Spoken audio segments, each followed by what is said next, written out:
The former prince flees his kingdom, and the clockwork man follows.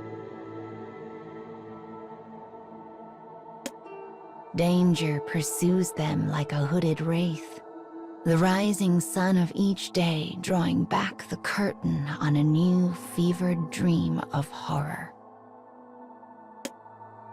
This day, the pair finds themselves in the ruins of a castle, the former stronghold of a once proud nation that now lies forgotten on the ash heap of history. As pursuing clockwork soldiers enter the ruins, the boy and his retainer fight them off one after the next. During a particularly fierce skirmish, one of these pursuers burns the retainer's hand. Their enemies are mass-produced clockwork soldiers featuring the newest and best technology the kingdom has to offer. The man is an older model, and though he has never once failed to protect the boy, each victory is hard-fought, the margin thin as the edge of a knife. But in addition to being more advanced, their new enemy is equipped with the latest weaponry and shows no sign of relenting. As the retainer skillfully slips into the shadows, he makes a signal to the prince, who holds his breath.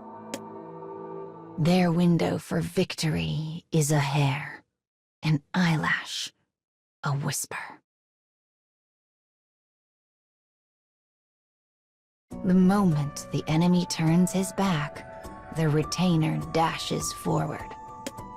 By the time he realizes something is amiss, the clockwork man's weapon is drawn.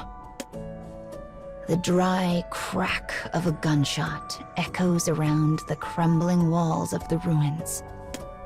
Another narrow victory is theirs. He turns to the boy and sees relief wash over his young features. But then, he senses something overwhelming approaching from afar. Glancing out a nearby window, he sees a force of clockwork soldiers on the march, their numbers stretching off to the horizon.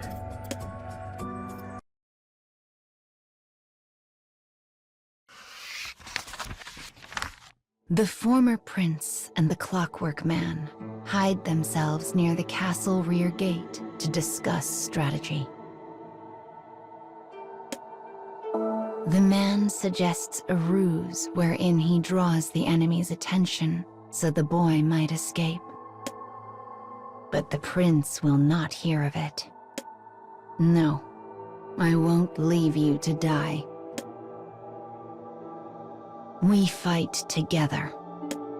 The boy puts all of his strength into this statement, hoping to overwhelm his companion into acquiescence. But the man simply shakes his head. This enemy is beyond any we have yet faced. I cannot protect you and hope to defeat them at the same time. It is a cold and bitter analysis. After a moment, the boy reluctantly accepts the truth of it. He hefts a bag filled with his few meager possessions over his shoulder and slips through the back gate. I'll meet you in the next town, he says. We'll go on from there. A slight smile washes over his face before he slips off into the dark. I must survive, thinks the man. He makes his way forward with sure and powerful steps. He is ready to lay all on the line so the boy's great cause might yet become reality. I must protect him. I must ensure he lives. And with these thoughts echoing through his mind, the man sets off for war.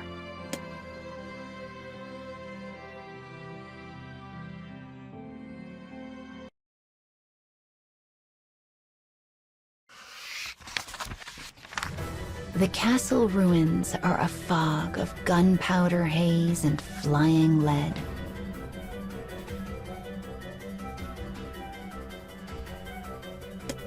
The enemy's plan is clear.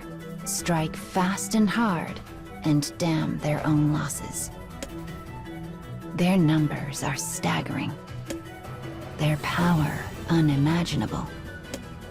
They move as one, an unstoppable wave that seeks only to destroy.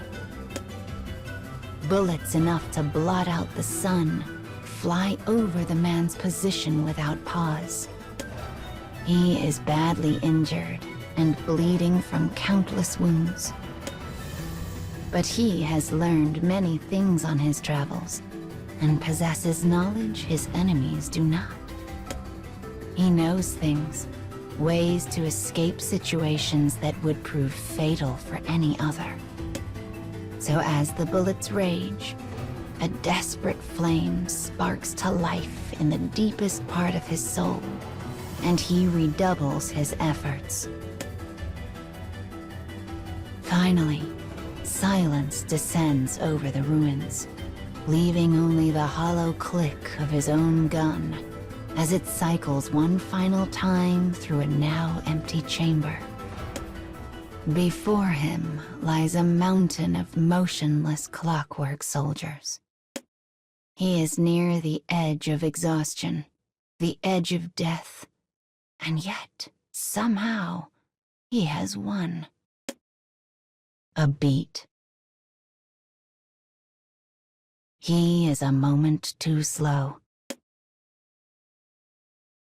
One clockwork soldier, one survivor, leaps out from behind a wall in ambush.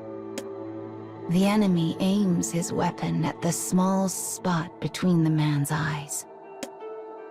And though he understands what is happening, he cannot move. The damage is too much, he thinks calmly. The neural connection to my motor functions has been severed. Farewell, my prince. With that, the man surrenders his future. A single gunshot rings out, scattering any possible resignation to the winds.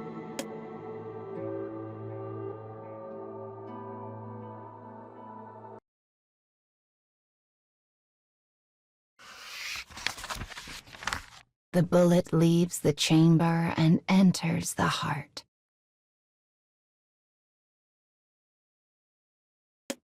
The heart of the enemy who had ambushed the clockwork man. The enemy staggers, confused. For the shot that had laid him low came from the weapon of the young prince. In his hand is one of the man's spare guns, which had been placed in the bag some time before. As shock and relief flood through the clockwork man, he finds his legs will no longer obey. He feels himself falling to the earth. But then the boy has him. "You've always been the one supporting me," says the young prince. "It's time for me to return the favor." His voice is a transient whisper. The man attempts to speak, but the words refuse to make the journey from mind to mouth. Why, he thinks. Why did you come back? In all of the man's planning, he never once considered that his young charge might return. But when he heard that single shot ring out, he knew instantly in his heart what had transpired. As he holds on to consciousness, the man realizes something. Though he had chosen to protect the boy, he still subconsciously trusted and relied on the prince's strength and judgment. He turns this thought over and over in his mind. How had he been able to defeat such an overwhelming enemy? How did he possibly emerge victorious over the newest models of soldiers? But no matter how hard he thinks, the answers elude him. The bond between him and the boy is a thing beyond battlefield calculation. And perhaps that is precisely what he must protect. The precious bond that exists in the gossamer moment between past and future. "Come on," says the boy. "Time to rest." Though his thin arms and legs tremble, the boy continues to support his clockwork companion. And as the man leans into his shoulder, he sees the boy's smile return, one that seems likely to echo on into infinity.